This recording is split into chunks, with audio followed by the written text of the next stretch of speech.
Super, super. Anyway, let me go ahead and introduce her. Our speaker this morning is Gini Grossenbacher.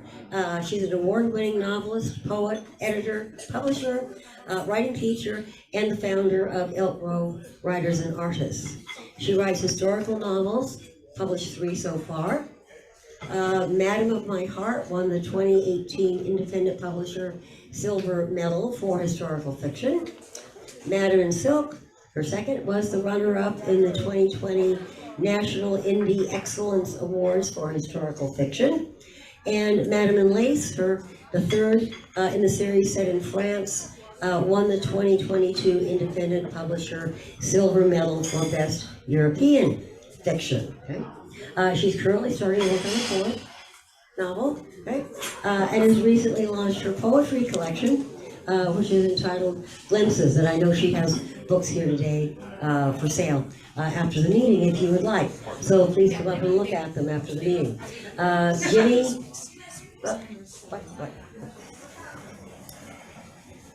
Gini leads a critique group and offers writers classes on style and substance, also on the novel, poetry, and flash fiction. In fact, there are some bulletins here that you can take to find out how to get into her classes and what they are.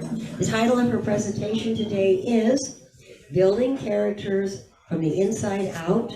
If you would please welcome Gini Grossenbacher. I just wanted to also add before I get into the program that if you're interested, you're kind of new on the scene, or people who are, right? And you just want to develop a rapport with a group. I'm offering writing support group training. And Bernard and I kind of worked on this together. He actually did a survey of the California Writers Club membership and found that an awful lot of people are kind of reluctant to step out and join a group, but there are some fabulous ways to do connecting with one another, and so we're offering 3 classes, $20 a class, $15 if you're a CWC member, and they're on Zoom on Thursday evenings, beginning January 26th, February 2nd, and February 9th. So if you want a group and you want to do some connecting, this is a little class for you. And Bernard actually asked me to put it together for you, which is exciting. So the flyers are up here, unless Bernard wants to pass them out. Take them as you leave, or Takes them out. Okay, fine. Did you want this? Yes. Okay, you have to turn it back on then. Okay, turn it back on. Yeah, up. Okay. This way? Push the button up. Okay. Can you hear me a little better right now? Okay. And I'm not sure you can see the screen. Can you see the screen? Yes, you can. And let me just show you. Yes, please. You can use the How do you mouse, mouse? but just use the up and down arrow to go back and Okay. forth. All right. And you'll see what the screen is, but it's fully displayed at the front. Okay. Thank you, Bernard. So we're going to talk about building characters from the inside out, and we're talking about using the latest brain research, which has actually taken our understanding of how to create characters and literally turned it on its head. Brain head. Well, anyway, so the issue here is that we have been creating characters from afar, not understanding how the brain works. But now we have information that kind of changes our approach to writing character.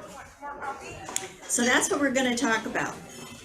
And I like this quote. It says, "Know first who you are, and then adorn yourself accordingly."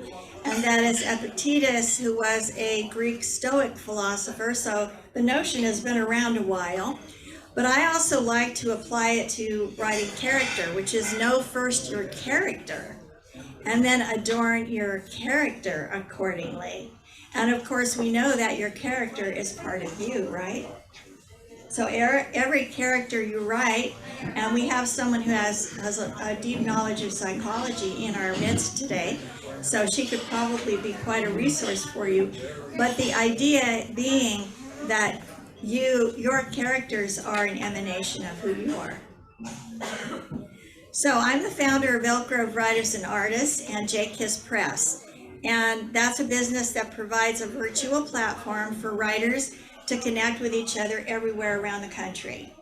And I do try to maintain a national idea when I am writing, and also a national idea when I'm talking to other authors, because we are not isolated in a small village. We are all part of a larger writing community that's even international. My background that I bring to writing is a master's in science in educational leadership, and I've had decades teaching English to high school students and then to adults. I've been doing this particular part of my retirement life since 2011. And I got the idea for Elk Grove Writers and Artists in 2012. So I established my own little writing community. Because back then, Elk Grove did not have any other writing community. So, I said, hey, I want to gather some people and let's have some fun, which we have. And then, of course, I've won multiple awards, which has been very satisfying. What's nice about getting an Indie Award is that you're not alone in isolation, that someone else does appreciate your work beyond the boundaries of your own writing community. So our overview today, our inspiration comes, and I have to always acknowledge my inspiration, comes from Lisa Cron. And if you do not know Lisa Cron, perhaps it's time to get to know her, because she has studied neurology quite a bit in relation to language development and also in relation to writing. She's has been a script writer and script consultant in Hollywood. She also teaches at NYU. So she's a big gun. So she inspires me, and that's what this talk is based on, my work teaching her work. So we're going to talk about how to turn your character's life upside down, how to establish a worldview for your character, and this is in any genre. And if you are writing memoir, it's equally important to have that in your memory bank to put into your memoir. The character's past and current beliefs have to be present in the current work that you're doing. You have to know your characters. And the character's goals in your scenes and story, which have to always be present. Defining your overarching plot problem. Oh my goodness, I've just started this book. What are you talking about? Yes, we have to have an overarching plot problem, and you and I together are going to help me create the ending, possibly, for a novel in progress. Oh my goodness, I have to do work today. Okay, so, and then we'll talk about your takeaways. So, Lisa Cron, my hero, she says story is about how the things that happen affect somebody in pursuit of a difficult goal. Underline difficult. You do not want to write a novel where the character is just laid back, having fun, doing absolutely nothing, because guess what your reader is going to do? Take your book. Okay? It's not engaging. You want to engage with a difficult goal and how that person changes as a result. Your character has to change. Oh no. Yes, sorry. Brain research tells us that readers engage in mental simulations while reading. What does that mean? That means that a reader of fiction, memoir, and nonfiction, darn it, they become part of the story. You probably remember reading when you were young, and there was a book you could not put down. And when it ended, you missed the book. It was part of you. That's what we're talking about. I remember I was in 9th grade and I read To Kill a Mockingbird. I can still remember where I was. I was visiting my brother in Wisconsin, and I was sitting there in this easy chair reading for homework that I had to read for class, To Kill a Mockingbird, and when that book was over with, I missed Scout, I missed Atticus, I missed everybody in that book. Of course, she wrote a sequel, and I don't think anybody liked it, but I sure could have written a sequel after that, right? Because I love them so much. Their Eyes Are Watching God by Zora Neale Hurston. Oh my gosh. When it came time to the ending, and I'm not going to tell you everything that happens, but some tragic thing happened. I was sitting there, this is an adult reading this book with tears streaming down my face. Why this happens is because of what we know now about the brain. So, and I know that the dopamine pathways of the brain, most of us are familiar with the fact that dopamine is the happy stuff that goes around your brain with serotonin, right? But what Lisa Cron says is that story hacks the reader's brain. Oh my goodness. It's a biological lure, a hook that paralyzes you, making the real world vanish so that you can experience the story. Isn't it something that a lot of things can be going on around you, but when you get lost in a story, you're literally there? It's the brain and how the brain engages with language. And they now know through MRI scans exactly which area of the brains, exactly what processes are going on in your cerebral cortex. It's fabulous. All the brain research is still going on. Yes, sir. Ginny, do all of us actually have a brain? You know, I've been wondering that myself lately. And at times I can't even remember anything, so I don't know if I have one either. Maybe it's in my hip, I don't know. But anyway, it's a surge of dopamine triggered by the intense curiosity of an effective story. And look at its curiosity. That means what's going to happen next, what's going to happen next, what's going to happen next. But not only that, it's why is this happening? Your brain rewards you for following along to find out how a story ends, since you will learn something important. And it's the same process very much that's happening when you engage with your favorite Netflix TV series.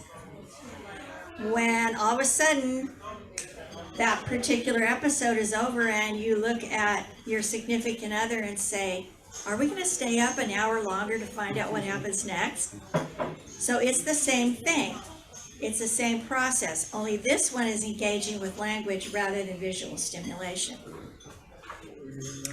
So when we're under the spell of a compelling story, which you're all writing, we undergo internal changes along with the protagonist. Oh my goodness. We are changing along with the character. Our worldview is changing. It has to. Otherwise, we wouldn't like the book, we'd toss it, that's it. But we are actually undergoing changes. Oh my goodness. A book can change you. Her insights become part of the way we too see the world.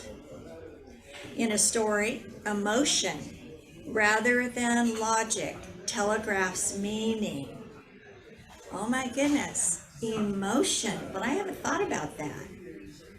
Do you know that a novel or a story is emotion? And if you're not putting in emotion in your books, your critique group might be saying, you know, it's kind of flat. I'm not really engaging here. Or if you're not selling a lot of books right now and you're just marketing your heart out, it might be that you take a look at it. Are you being emotional in your writing? Oh my goodness. You have to change your character by turning their life upside down. So your character cannot be the same from beginning to end.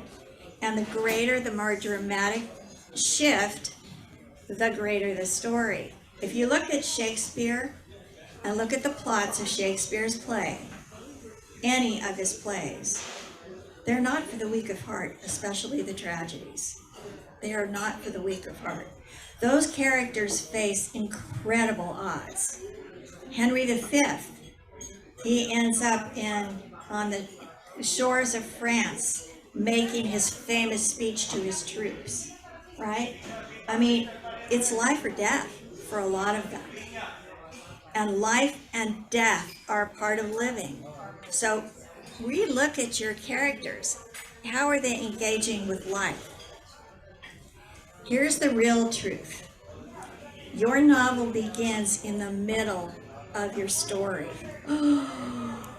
Oh Lord, what are you telling me? I can't do this. I'm walking right out of this room. No.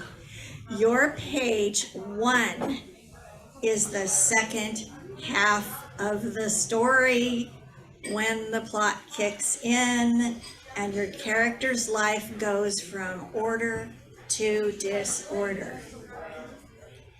Okay, the early scenes in Romeo and Juliet are not for the weak of heart because, first of all, we see them at the ball, Romeo and Juliet.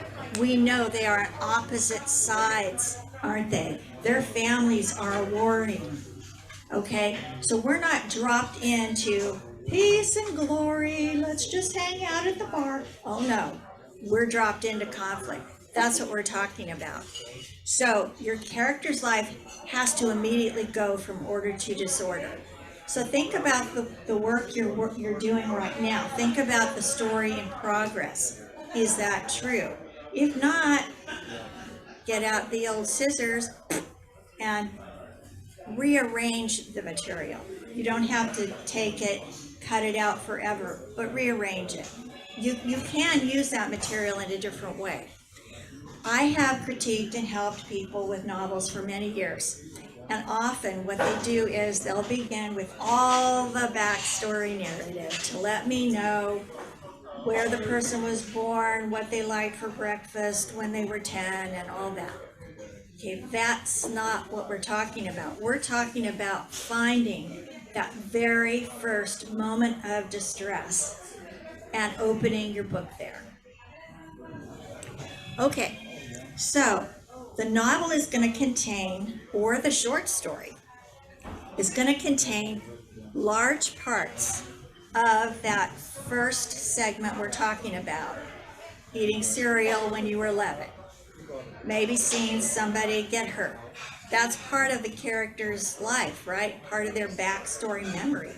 But that's going to come in all the way through the novel, but not all together. It's going to just flash, isn't it?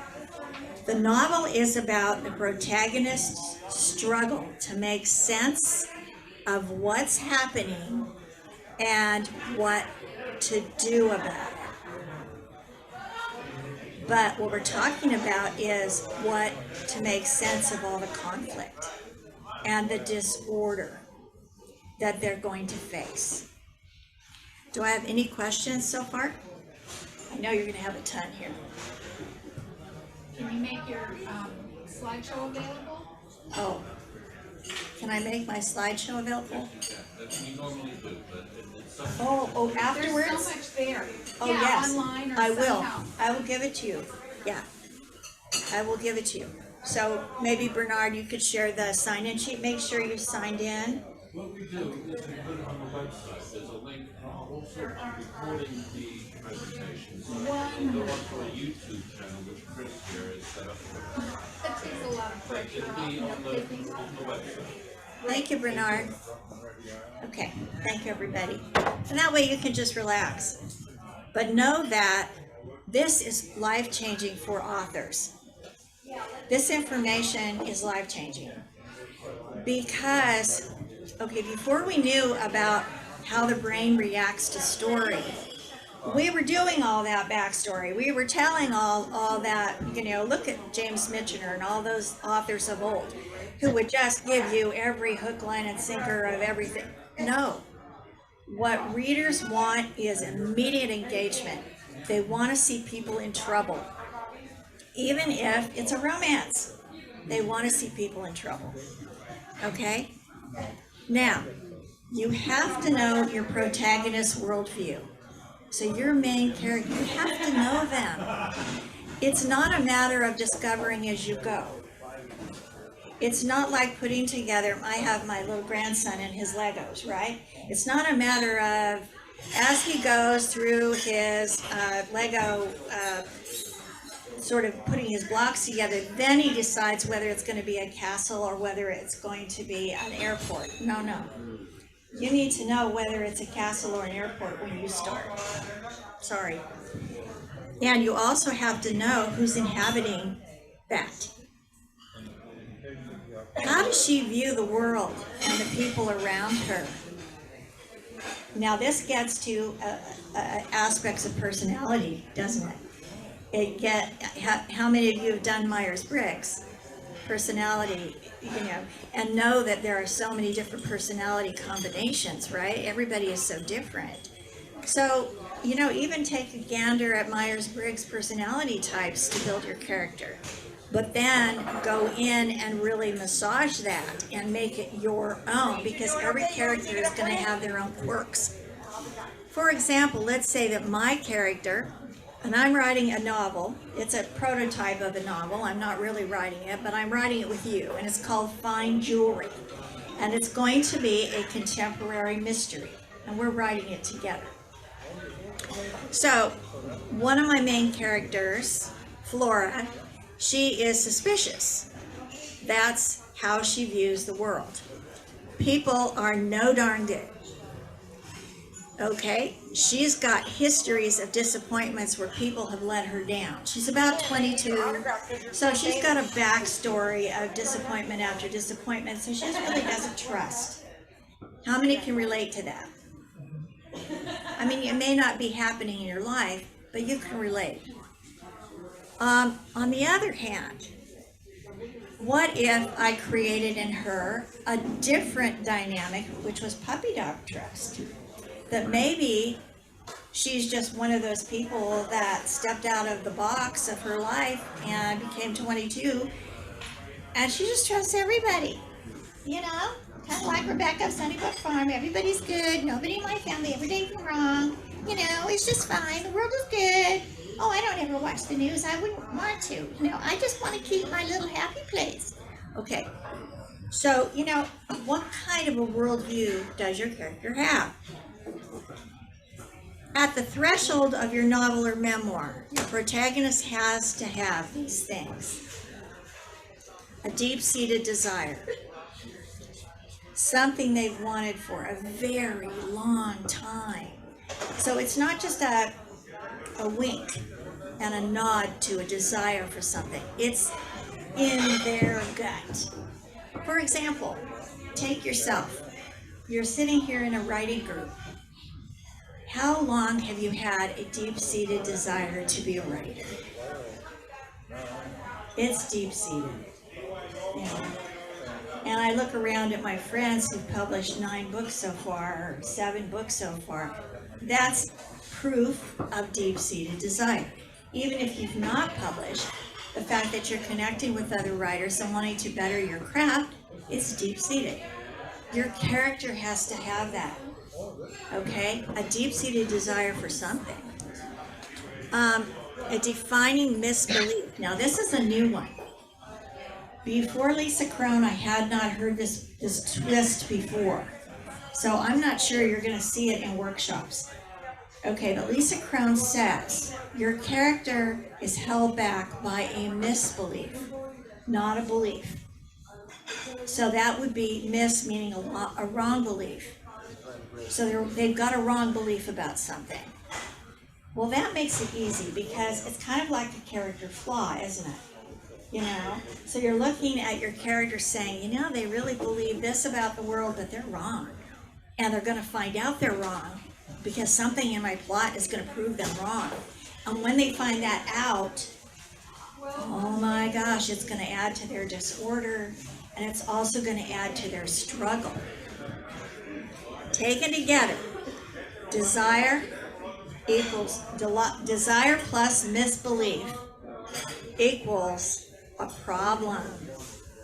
Okay, so as you form your character's thoughts and actions, ask yourself why. And as a copy editor, that's what I'm constantly putting in my track changes for the people that I copy edit. Why is your character doing this? Why did she decide to go there? Why is this important to her? That is the biggest gift you can give yourself today. Go back home, go to your story in progress, go to your novel in progress and start asking why about what your characters are doing. It's going to raise the level of your work to a much more profound level. So even if you only take away, ask yourself why today. Why is your character showing up at the bar to meet Gus after Gus ran his car over their boyfriend? I'm making up stuff. I do it all the time. I make up everything. My dad used to say I was the best little liar he'd ever met. Now, you also have to know, in regard to that worldview that we talked about, your character's past beliefs and current beliefs, and, as we said, the misbeliefs. Know them. Know your character. Any questions? Yes, Tim. Are you going to talk about interviewing the character and not? What do you think of that? Is that Absolutely. You know, you can even ask someone else to be the character and you interview them. Because if you have someone else outside your own head who answers the answers they come up with, you're going to have a character much different than yourself. Any methodology you have for exploration of character is valid. But the one thing that may be missing in your writing when you write out your character's actions and behaviors is why. Are you telling why they're doing what they're doing? So, remember that desire meets misbelief, and that creates an obstacle. So I want to become a writer, and I believe that I can write for 8 hours straight, and that's an obstacle because all of a sudden I'm having back trouble. All of a sudden I had a stroke. No, I'm making this up. But you know, it's not good for my health to just sit there for 8 hours a day in front of the computer. I'm also having vision trouble. Okay. Yeah, I know. Our glasses are equally strong. Okay. Here are some points to consider.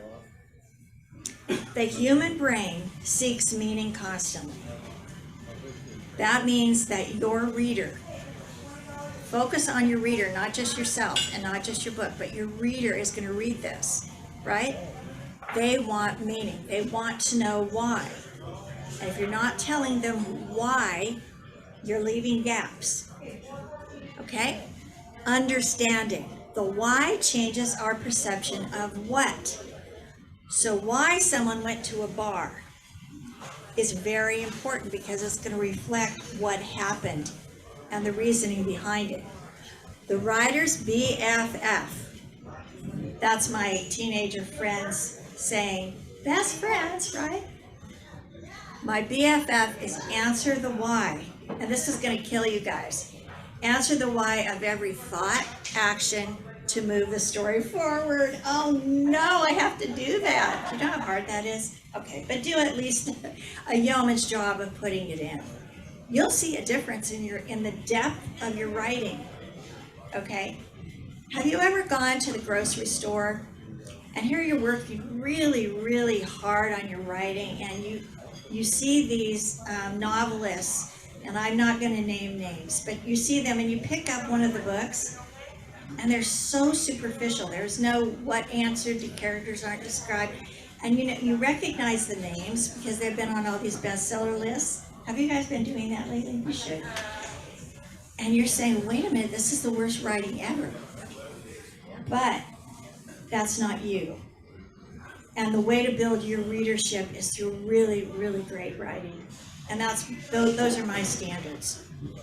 So go ahead, join these people out there, in the world of terrible writing. But no, don't do that. Join our world. So deepen your character-driven story with answers to why based on how am I gonna answer them? Base them on the character's past. That's why you have to know what happened to them before page 1. Yes.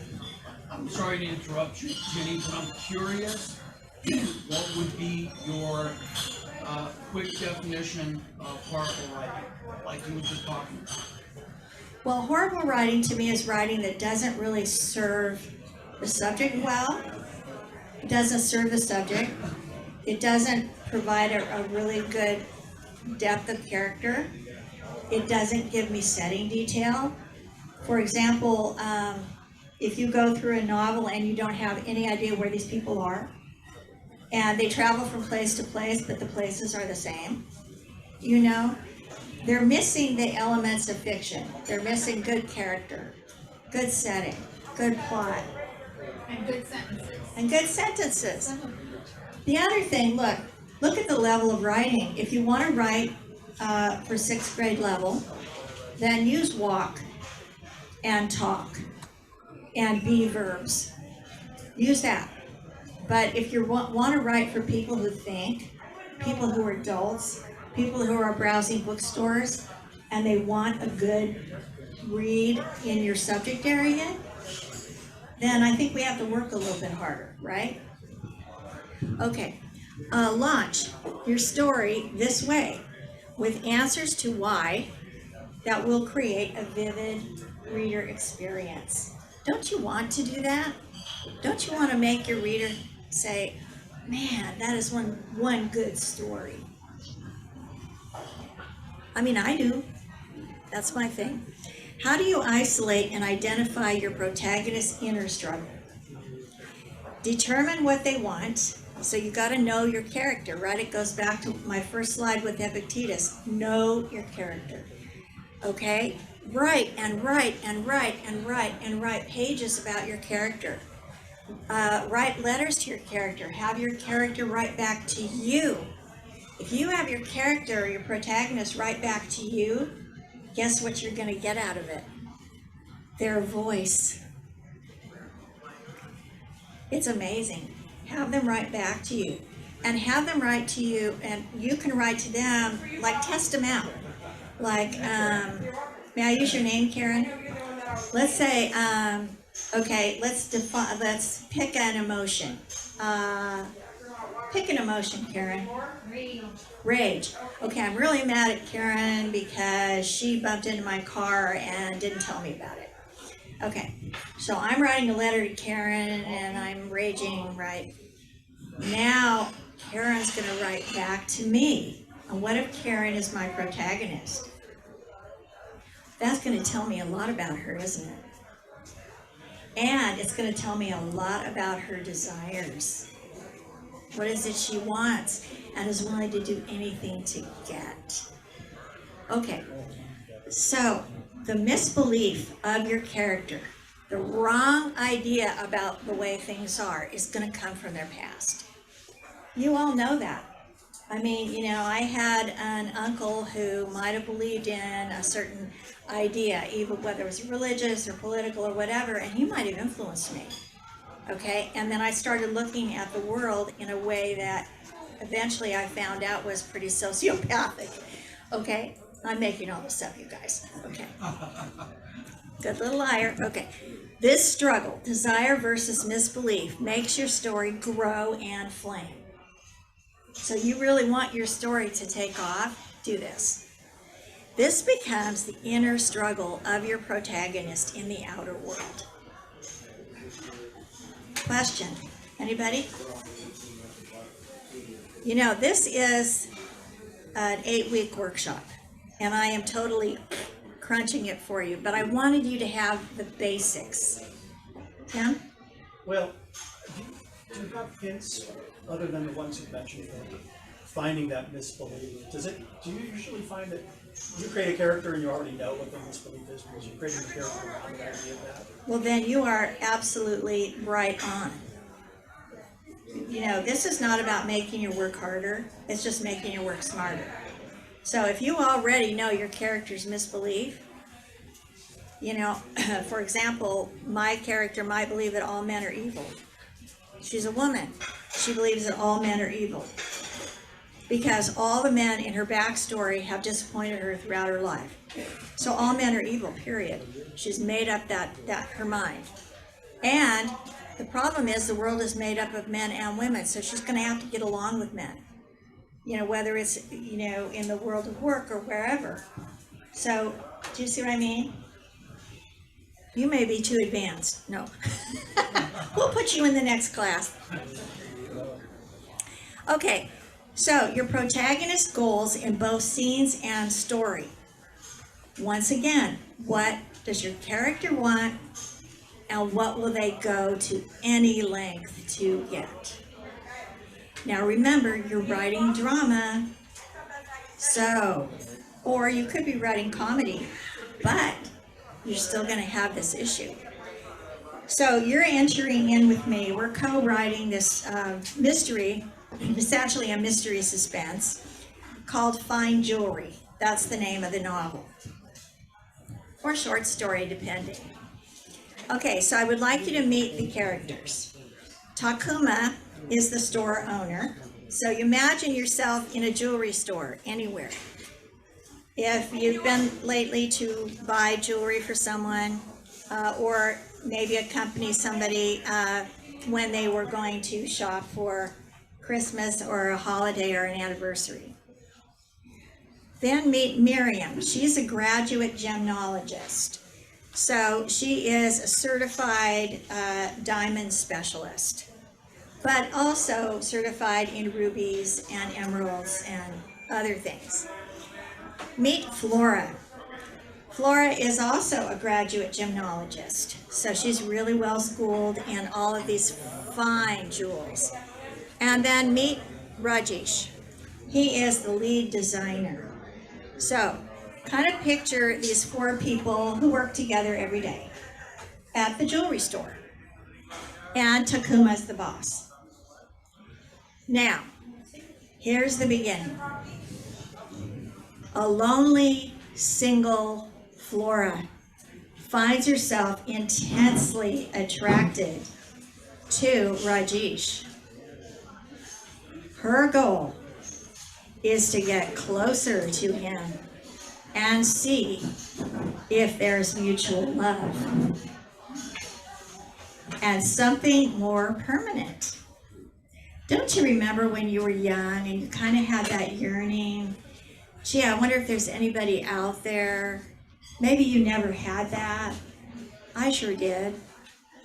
Her misbelief is Rajesh will be open to that kind of mutual love also. So she kind of has this interest in Rajesh. He's kind of cute. Plus he knows his business. He knows diamonds. Now, this is the plot. So later in the plot, we're going to fast forward to what we call the recommitment scene. Rajesh agrees to meet Flora for coffee, but meanwhile, she has seen Rajesh and the fellow jeweler Miriam lingering together after work in the parking lot. Flora questions her first misbelief about Rajesh. Is Rajesh going to be the one? Or if she grew up suspicious, remember that could be part of her backstory, part of her problems. She could be thinking, oh, he may just be one of those guys that goes out with all these women, and he may not be the one for me. But of course, then she kind of shelves it a little bit, the way we all do. And she gets involved with him. He's rather flirtatious, invites her to dinner a few times, they go to bed a few times, so forth. But he also disappears at odd times, and sometimes no-shows for a dinner or two.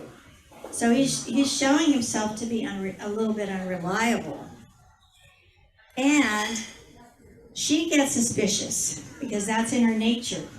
That's part of her personality, right? That's part of her character. So she sees his drawer open one day at his workstation in the jewelry store, and she sees it open like about that much. So she says, I wonder what's in there. So she opens the drawer, and what does she see? It's a bag. It's a velvet bag. So she takes the bag and opens it. She finds a dozen rough, uncut diamonds. Why does he have this bag in his drawer? We're not supposed to, it's our house rules. Takuma told us, no, we can't keep jewelry. Okay, so bells go off in her head. She's overcome with doubt now. So she's going to go into what we call the dark night, like the dark night of the soul. And she's going to start doubting him, doubting everybody around her.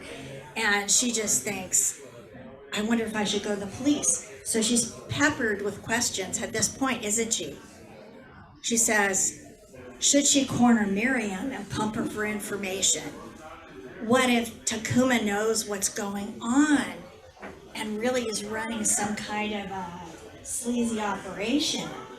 Like, what are these uncut diamonds doing in his possession? And her mind goes crazy because she has this suspicion in her backstory. Should she report it? What if she's wrong? She would have to leave town. She would have to leave. She would have to leave her job, certainly. But she would probably have to leave town because as a gemologist, having, told on somebody, she would probably be blacklisted from the gemology group in Sacramento County. She'd have to probably travel and go somewhere else. So she seems open to mutual love. She is looking for him for mutual love, but this is disturbing.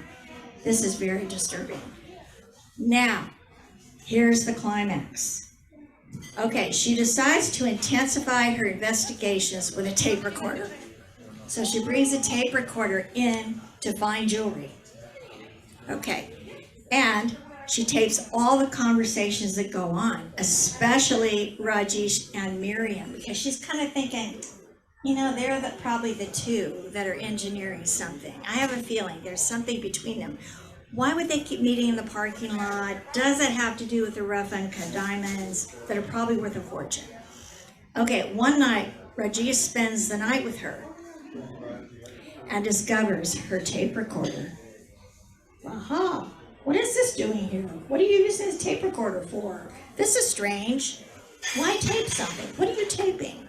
Okay, and guess what? He plays the tape. And he discovers his voice and Miriam's voice being taped. He takes her to a warehouse at gunpoint. Later, Rajesh and Miriam meet there, along with Takuma. Okay, now you're going to help me make up the ending. Are you ready?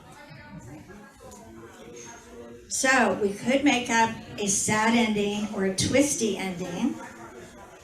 If you guys love Netflix suspense, this is all about that, right? They all die. Okay, and outside mobsters show up at the warehouse and kill them all and take the diamonds. Okay, Takuma is the criminal. He's really the mastermind. He's part of an international crime syndicate. Okay, so maybe Takuma needs to get rid of everybody. Rajesh is the criminal. He kills one or all of them and takes the diamonds. Flora, our main character, could be the criminal. She betrays her partner Rajesh and kills them all. Oh my gosh, that's a really twist, isn't it? That would be an unreliable narrator, wouldn't it? Okay, or happy endings. So many possibilities. How about this, you guys? No one dies. Yes, I don't like death. I don't like violence. That's not for me. Oh, yeah, that's fine. That's fine. It turns out either Takuma, Miriam, or Rajesh are undercover FBI agents that have been tracking the international crime syndicate. Rajesh is still a criminal. Takuma is still a criminal. Takuma and Miriam are the criminals, but Flora and Rajesh, undercover FBI, work together to arrest and convict them based on the tape. Takuma and Miriam are the criminals. Okay, so we're now voting. So in case you've been sleeping, you're gonna have to wake up. Okay, how many vote sad or twisted they all die? It's okay, be happy, don't worry, be happy, we're not gonna judge you. How many, sorry about that, I don't know why things are just going nuts. Oh. Okay, how many say Rajesh is a criminal? He had it in him all along. Yeah, I'm eating, and, not showing up, yeah. How many say Flora is the criminal? Okay, you like Flora, don't you? I kind of do too. Okay, how many say no one dies? All right. How many say Takuma is the criminal? He's part of the international syndicate. Oh, you like that one, yeah. How many say Takuma and Miriam are the criminals? Okay, all right. And how many didn't vote because they could care less and now they just want to go home? Okay, all right. So you kind of get the drift, right? You should know your ending, though, as you write your first chapter. Oh, you mean I need to know that? I need to go back and know all this stuff? Are you kidding? That's not how I do things. I make up my ending as I go along. How many agree with that? So see the fan service, right? Oh, okay, all right. See where the characters are. Well, we get that and we'll give it to you. But look at Joyce Carol Oates. Famous all over town. She says, I always know what the end is and where I'm going. Now, I would say if Joyce were in the room, that's probably, listen, she's putting it in present tense. I always know. That means it could change, right? So let's say you discover that Flora has a new flaw. It's just showing up in the middle of your story because you're writing it. And you do want to tweak the ending or change it, then do so. But don't start your story when you don't have any idea about the ending. Because your ending, glimpses of your ending need to show up in your first scene. Otherwise, the reader gets a feeling we're going somewhere, but we just really don't know where. And they are very sensitive. Remember, your brain's involved. Remember, you're engaged. You're part of the story. And if you're on a bus and you don't know where you're headed, you start to feel like you're getting kidnapped, right? So don't kidnap your reader. Jenny, I'm so sorry, but how do you what would you use an example of sharing that in the first scene, a piece of the ending? Sure. So remember, we go back to the character. So let's say that in the first scene that we have with Flora in the jewelry store, and let's say we've decided that Rajesh is the criminal, there's an aspect of his criminality or desperation that she sees but chooses to ignore. Something that's so, like maybe she sees a part of him, but she chooses to ignore it over and over and over through the book until it becomes too desperately apparent. So that's what we're talking about. It's only a glimpse. It's not, you don't have to relay the ending. I mean, you don't want to. You don't want to spoil it. It's more like a teaser, right? So it's not, I don't think that Cron is saying never for any of these. It's just consider it. So writers, even experienced ones, fall into seductive traps. We envision the end simply as what happens externally rather than what the protagonist learns. And I fell into that trap, didn't I? Because all I was doing was giving you the plot. So I needed to go in and I needed to talk about what Flora learned in this experience and how it changed her, right? That's when I'm layering in the emotion. And if I'm not doing that, if I'm just, giving you the what and I'm not giving you the why and showing Flora's change over that whole experience of discovering what Rajesh really was, then I'm not doing my complete job. So what Cron says is go ahead, figure out the logical ending to the story, but make it emotionally laden with the character's processing of what's going on. She will not be the same person she was at the beginning. She will be very different. She will look at the world very differently. She could be the same physical person because, novels can take place in 3 days. Look at Catcher in the Rye. They can take place in 1 day. Look at Kate Chopin's The Story of an Hour. So this has been our palate cleanser today. And I say palate cleanser because this is a 9-week workshop. But I wanted to give you the biggies. These are the big things that really struck me. Know your character's world. Spend a lot of time on it before you even begin your work. Your character must struggle and grow emotionally. So be hard on yourself when you're looking at it all alone. Say, is my character really changing? And if not, why not? Desire versus misbelief equals struggle. So how is that happening in my book or my story? Know your character's goals. What does your character want and what are they doing to achieve it no matter what? There's kind of a desperation in there. Begin with the end in mind. It's a famous line, begin with the end in mind, but it does work. So we look forward to hearing from you. I have classes that address novel writing. I have lots of stuff like this. Do I have any questions though here? Any discussion that you want to bring up?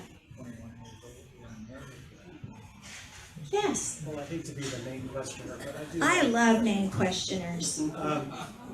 What do you do when you have multi-protagonists and you're telling a number of different storylines that come together for this? Okay, you've picked yourself a real doozy. No. But multi-protagonist novels are all the rage, but be very, very careful. I say buyer beware, especially writer beware, because you are picking up something very difficult. And if you're willing to handle it and you can handle it, good job. But look at the books of Barbara Kingsolver, okay? Especially the Poison Wood Bible, because she was one of the first to come up with the whole idea of these strands that each chapter would have a different part of a character's story, right? You have to do all the work for each protagonist that you would if you had only one protagonist. You think of Amy Tan and her work where she has all these different protagonists. She's done all that work because all those characters have to be different. They have to sound different. They're different people. And that has to come through. Otherwise, your reader doesn't believe you. And you just look weak as a writer. So I'm too scared to do that myself. I'm just not there. But I do see an awful lot of people doing it, and my hat's off to them. Good job. Because it is a neat way to tell a story, isn't it? Because you've got all these different prismatic lenses looking at the same issue. So good. But I'm just too busy working on my protagonist, period. Yes? Ida. Do you build characters for every character in the story? Yes. Okay. Because I know I've done it with the protagonist in the victim, but I haven't. Yeah, you really should. Now, your protagonist and your antagonist are your main people, right? First off. But you really do have to have quite a bit of character building, even for your secondary characters, because for them to ring true. Let's say there's a Harold in the bar who always shows up every day. He's a secondary character, but he's an actually important character because he overhears conversations that later prove important. But he's secondary. Okay, well, he always walks in with a toothpick in his mouth and a limp, and he occupies the third chair of the five, the middle chair of the five facing the bar. That's his seat. So you kind of have to know, and then why does he show up like that every day? Well, he's an alcoholic, and he has a problem, and he has to be there at that time with his whiskey and soda, or he feels like his day can't be held together. So, other thoughts, you guys are really great. Elaine? I'm still trying to work a little bit with, like, you start at the high point of part of the story of how to bring in the how this came to be. Sure. So what you're going to do, Elaine, you're going to start your plot line right at the first conflict. Okay. So you may have written all this stuff up to then, right? How they got to Milwaukee. Maybe they had to go, a certain route to get to Milwaukee. Forget that. They're in Milwaukee, they're in their house. And all of a sudden somebody throws a bomb through the front plate glass window. That's where you begin your book.